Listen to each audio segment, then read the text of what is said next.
All right. Hey guys, welcome back to the Old World mod, the Old World campaign mod by Chaos Robbie. Playing, yeah, this is a pretty amazing mod if you haven't seen it before. It basically just zooms in on the world, and every region, basically every region that's got a town in vanilla Immortal Empires is like a whole province. So like Altdorf, which would normally be one region, as in Reikland, is actually 3 regions. It makes up Greater Altdorf City. And like Obersreich is its own province. Dunkelberg, Grunberg's its own province with Kemperbad. So yeah, it's just like this zoomed in, amazingly detailed, beautiful version of the Empire.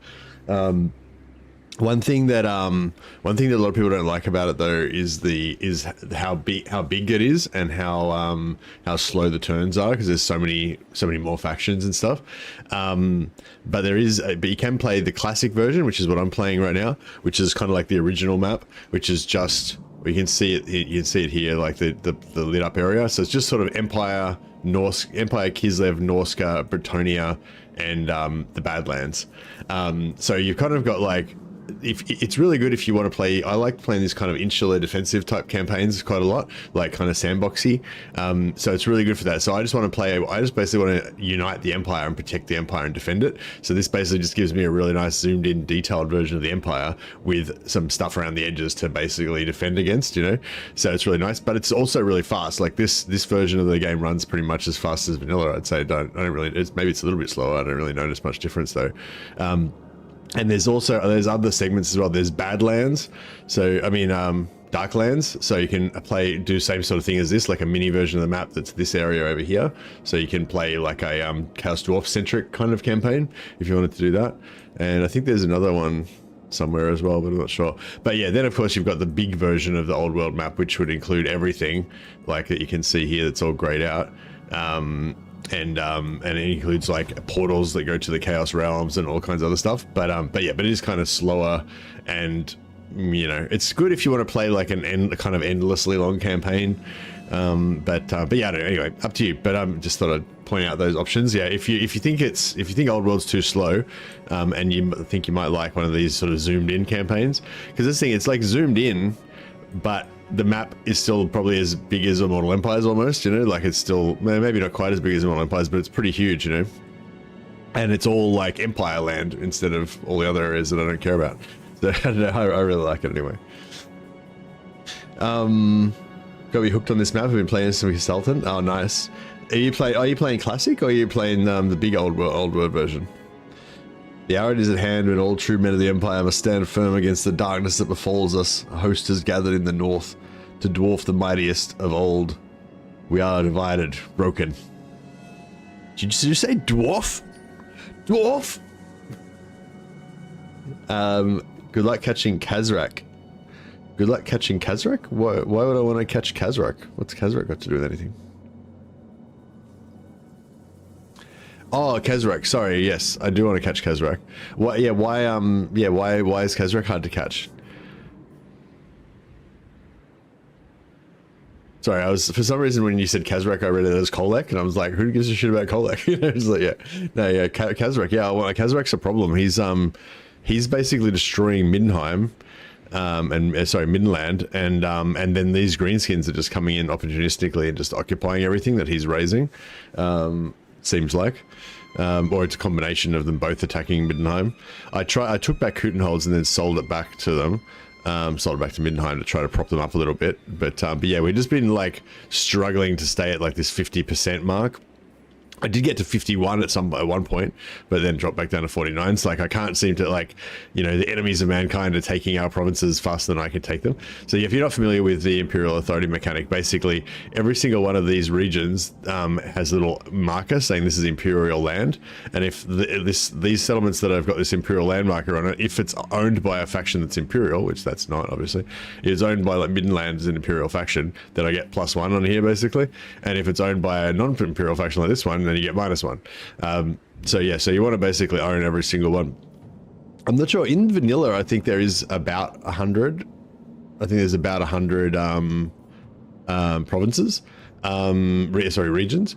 But I imagine in this there's probably like 200, so maybe you have to capture 2 settlements to, maybe each one's only worth half a point or something. He'll run away in the woods every goddamn time and you can't reach him. Yeah, yeah. Yeah, that sucks. And then you basically got to set an ambush, which means that he can ambush you. Yeah, we might have to do some ambush trapping to try to catch him. Or if we're lucky, we might be able to get him inside his settlement or something like that. Who's your favorite Empire Legendary Lord? Probably Karl Franz. And my second favorite would be Balthazar Gelt. Or vice versa. Maybe Gelt's my favorite. I don't know. One of those two. And then it's a bit of a tie between Elspeth and Volkmar. Like, I like Elspeth's gameplay better, but I like Volkmar's character better.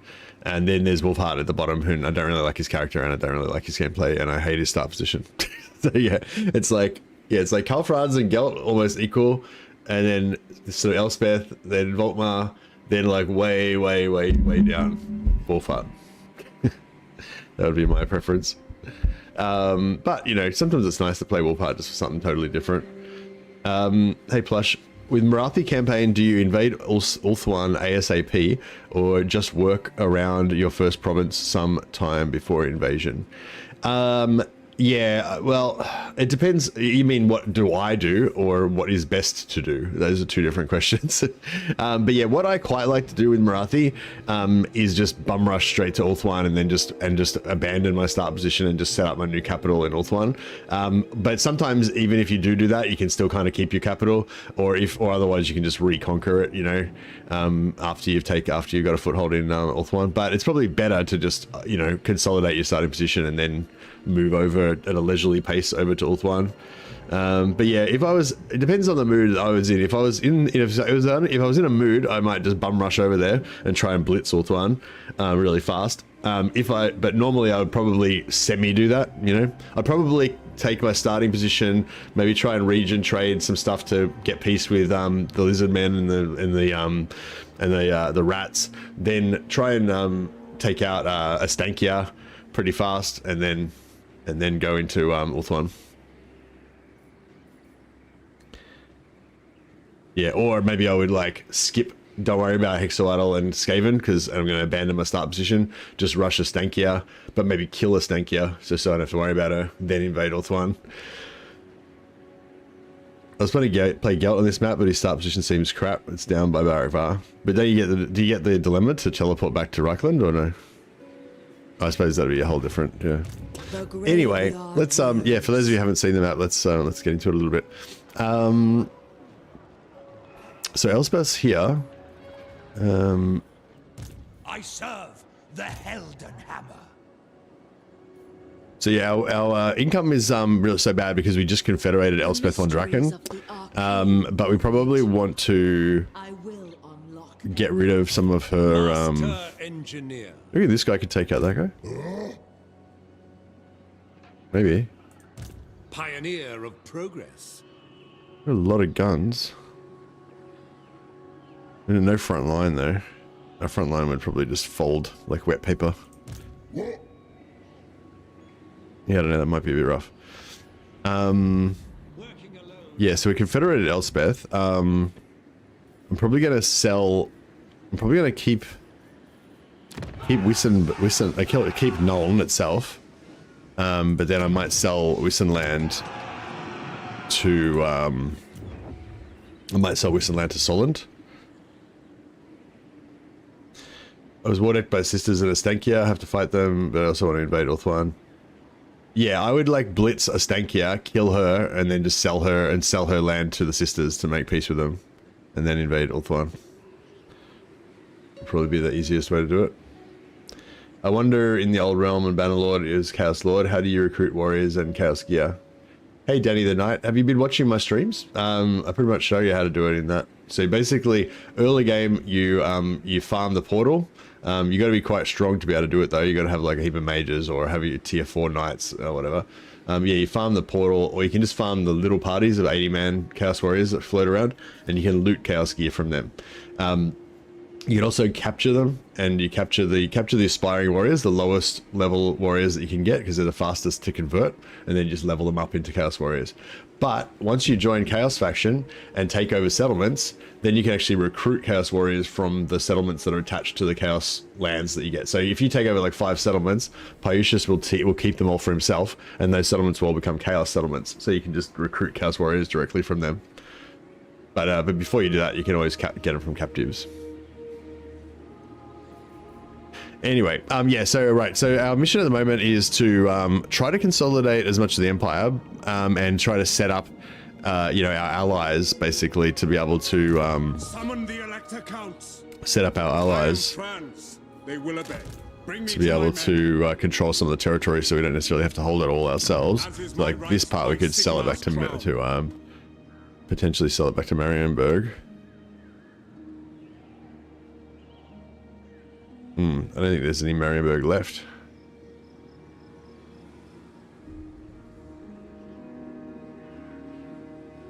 Yeah, these some Dark Elves have wiped out Marienburg, essentially.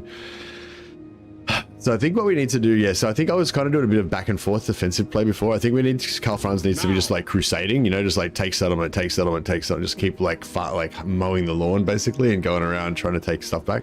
So that should work pretty well. Rider of the Dragon in Carmine.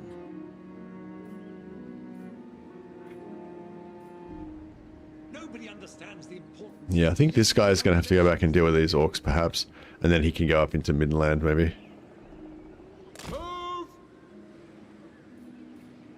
This will bolster the nation. It is for the best. This guy is going to try I will do to... anything for Sigmar. Amethyst Magistrix.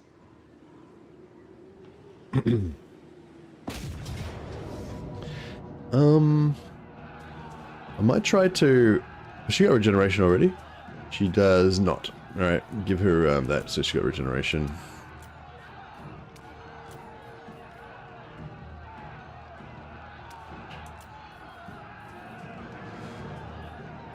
And yeah, I might just fight the battle, just so we don't take too much damage. Did that make sense, Danny? Hopefully that made sense. But yeah, we need to fix our economy. We need to reduce our lords down a bit. But at the same time, I've kind of got jobs that they all need to do. We could maybe lose the one in the east. Unfortunately, with the Empire, you get such a tiny amount of post-battle loot that you can't sustain your armies with fighting. But we can hopefully sustain them with selling settlements. So if we can like revive Empire settlements and then conquer a few more settlements and sell them to them, you know, maybe that way we can get enough money to pay for our armies per turn if they can take a settlement every turn or whatever.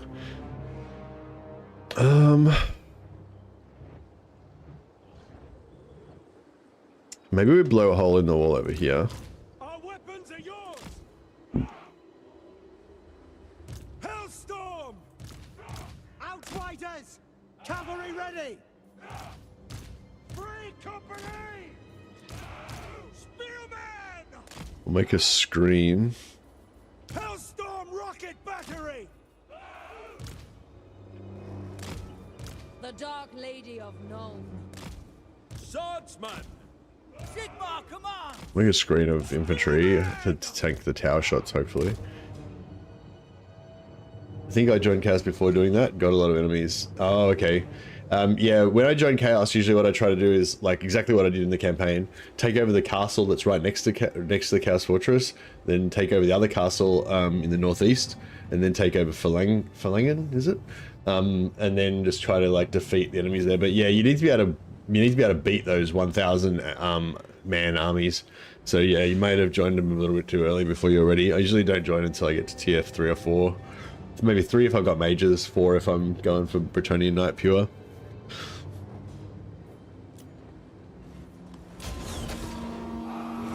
They walk beneath our shadow. Oh yeah, so these guys Target! blow a hole in the wall. Charge! Yes!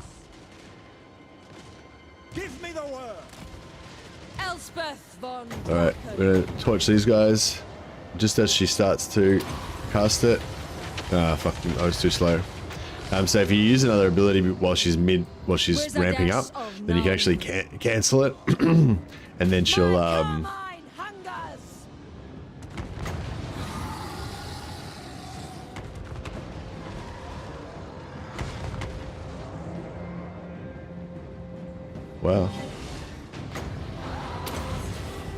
Mage of death. No feed, just oil. Alright, wall's going down, slowly but surely.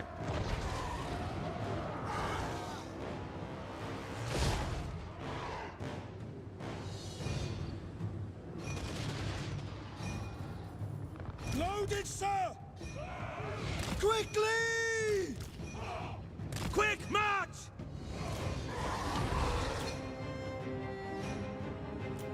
The graveyard grows.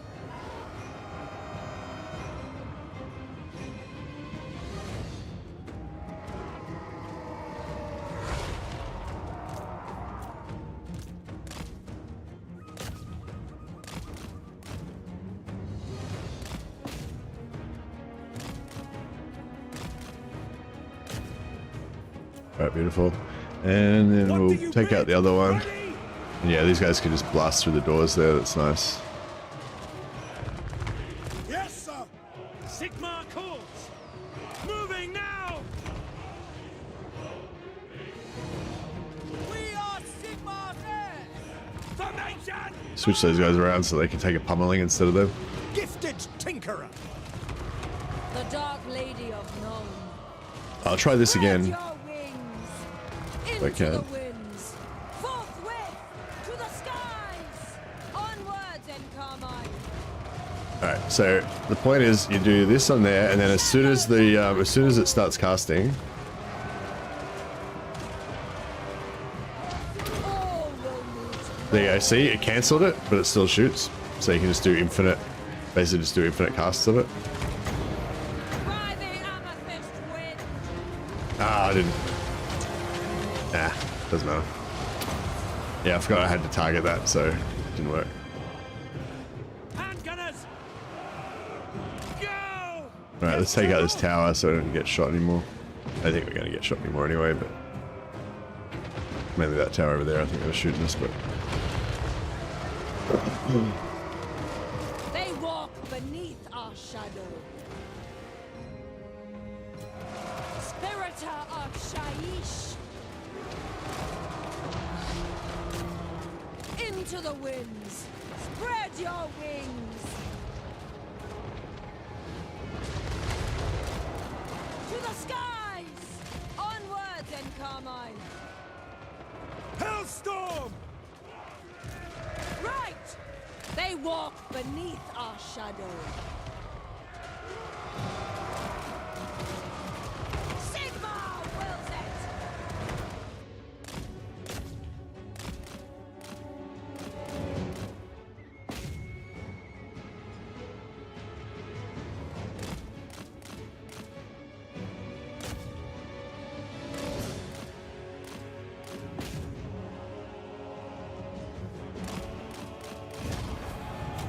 alright, beautiful. And she's got regen on, so we'll just wait till she maxes out. Hey, Arnie, how you going? Yeah, you know, for next time. Yeah, that's it. It's a good game. It's worth trying again. I've tried again many times. I haven't quite mastered it yet. Maybe this time will be the one. It's not really intended that you play chaos, so it's like, yeah, it's kind of hard. But yeah, sorry. So I was going to play this the other night, but it didn't work. I think maybe what happened was that like the old world mod got updated or something, and I didn't have automatic updates on or something. Yeah, anyway, how I fixed it, I basically uninstalled all my mods and then just reinstalled them all again, and then it just kind of worked. So yeah, I don't know. Maybe I need to like, yeah, maybe I need to turn on automatic updates for mods or something. I don't know. I assumed that, you know, because my automatic updates are on for the game. I don't know if it's a separate, if there's a separate automatic update. Trying to be a Bretonian knight, like an honorable Bretonian knight. That's pretty cool. I've never actually tried doing a proper Bretonian Knight with the actual lancing ability. So if you max out a Bretonian Knight the way you're supposed to, you can basically just you can have couch lance and just ride around super fast with and your lance just stays down and you just go like and just keep like couch lancing things and kill like 10 guys in a row and stuff. I've never actually tried that though, but it seems pretty fun.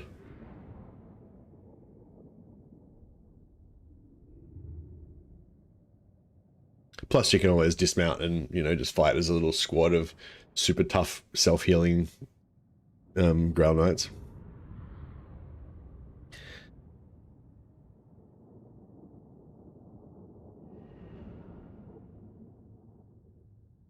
Yeah, I'll probably, yeah, so I was a bit tired, so I had to have a sleep last night after work, yeah, I wasn't really sure how to get back into the streaming schedule today, so I had this time to play now, but I wasn't tired, so I couldn't sleep, so I was like, So I'm planning on starting, well, my normal plan is to start streaming Bannerlord maybe in about, I don't know, 6 or 7 hours from now, and then start Warhammer, you know, maybe 16 hours from now.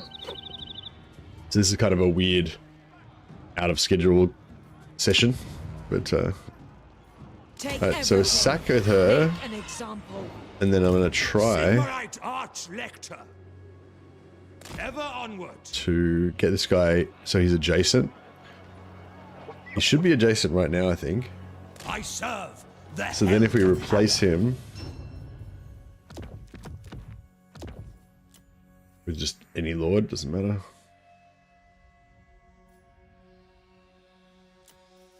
This will bolster the nation to strengthen the empire.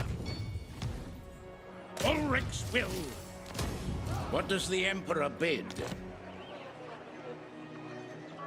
Can you get 90% ward save for any lord by stacking 18 nobles with keen mind skill in the noble skill tree?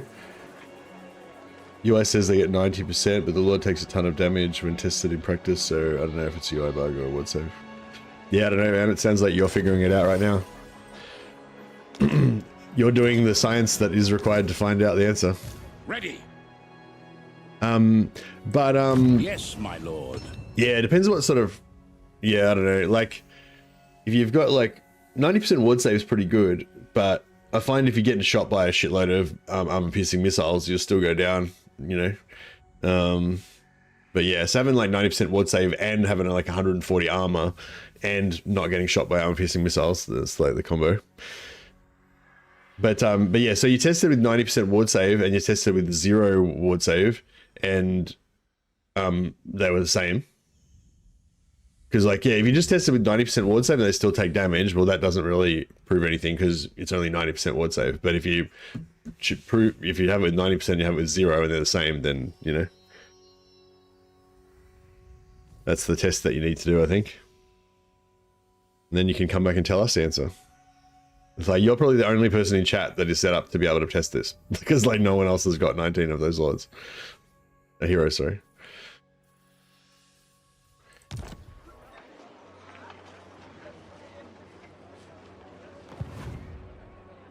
I will marshal the men.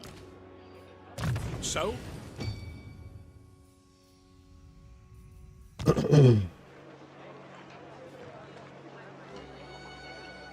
What button do I push for that? If you've got a couchable lance and you're moving at sufficient speed, you should see a little symbol down near your shield, and then I think you press X to couch is by default. Elspeth von Dragon. Right. Now we want to come down here. Oh shit. These fuckers are in here. Yeah, we want to come down here and take... Actually, we don't need to take Montfort. That's not part of the Empire. Oh, wait up. No, it is. Wait up. Oh. Oh, there is an elector here called Westmark. That's cool. So I can, like, give this land to, like, one of my electors, even though it's Bretonian. Yes. I kind of like that idea. Move, Nulners, move!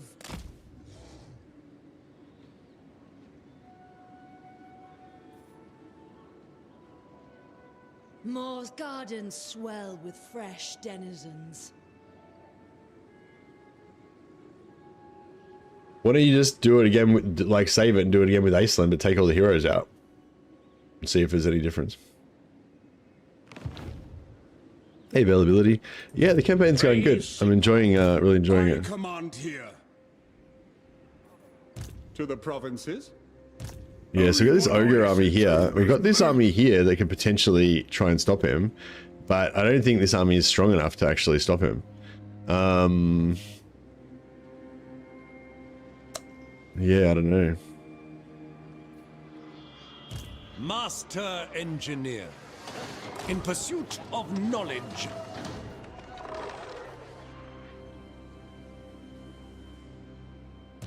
I'm the one in charge What? round here. He could get all the way there. Oh, shit. All right. With brilliance. I'll put this guy outside the settlement then. Precision. 'Tis a burden to always be the And I'll, smartest man in any room. I'll switch him out for another lord.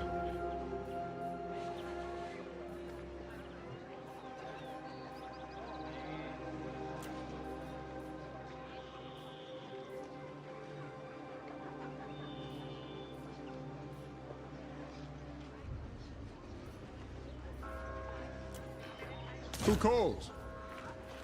This is my character, Rolmerk von Medrick.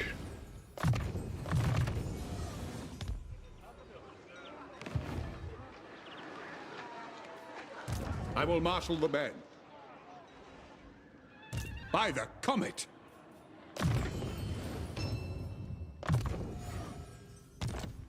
Right. Yeah, so we're pretty broke. So we might really need to see if Solon's interested in buying some of our lands here. Why talk to you? The Grand Theogonists should declare you traitors and heretics.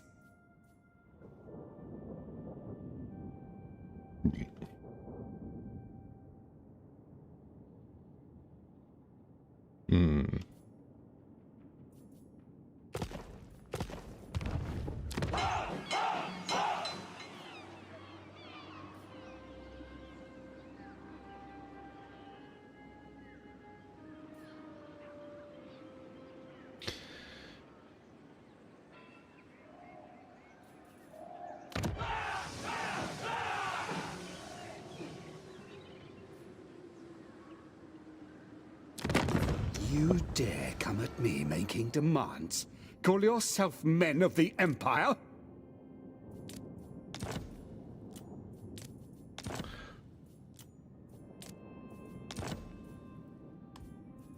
Alright, we're gonna have to do some shenanigans here.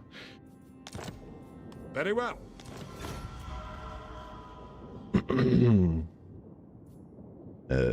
then what do we get from him? Most sake, whatever the heck that is. How much is that worth? 67.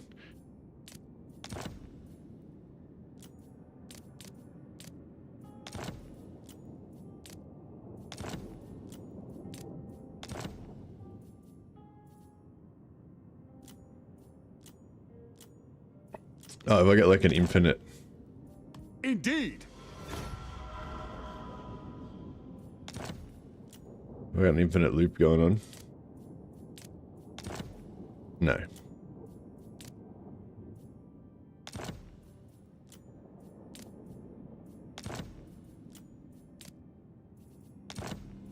$65, and Wissenberg is worth 119. Yeah, so I can sell Dottenbach.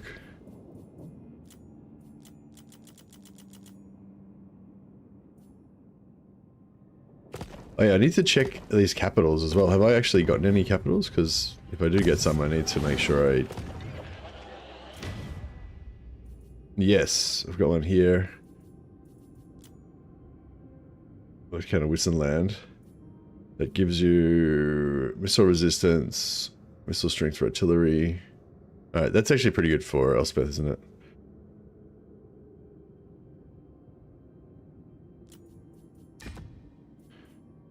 Shaiish empowers me.